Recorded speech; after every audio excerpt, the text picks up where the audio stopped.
নমস্কার বন্ধুরা, আমার চ্যানেলে আপনাদের সবাইকে স্বাগত। আজ আমি বানাবো ডিম সর্ষে পোস্ত রেসিপি। প্রথমে নিয়ে নিয়েছি ডিম, নিয়েছি টক দই, লঙ্কার গুঁড়ো, নুন, হলুদ গুঁড়ো, নিয়েছি চেরা কাঁচা লঙ্কা, সর্ষে পোস্ত একসাথে বেটে নিয়েছি। প্রথমে কড়াইতে সর্ষের তেল দিয়েছি। তেলটা গরম হলে আমি ওর মধ্যে দিয়ে দেবো সামান্য একটু হলুদ গুঁড়ো, দিয়ে দেবো একটু লঙ্কা গুঁড়ো, আর দিয়ে দেবো সামান্য একটু নুন।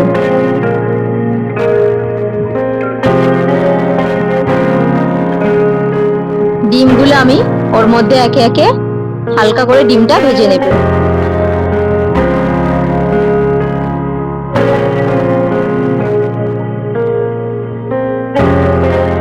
গ্যাসের ফ্লেমটা আমি একদম কমিয়ে রেখেছি, নাহলে মশলাটা পুড়ে যেতে পারে। এক পিঠটা হয়ে গেছে, অপর পিঠটা আমি একটু ভেজে নেব। তো ডিমটা আমার ভাজা হয়ে গেছে, ডিমটা আমি এবার তুলে নেব।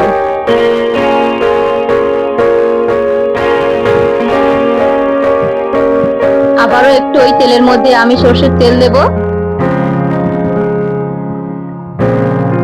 তেলটা গরম হলে আমি দিয়ে দেব সর্ষে পোস্ত বাটা।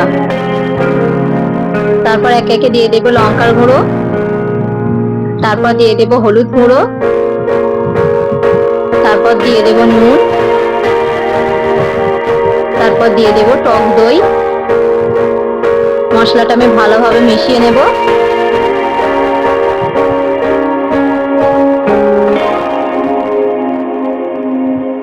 বাটিটা ধুয়ে সামান্য একটু জল দেব।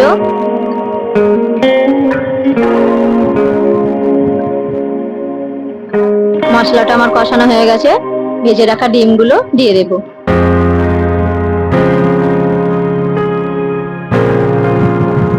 তারপর আমি উপর থেকে দিয়ে দেব চেরা কাঁচা লঙ্কা।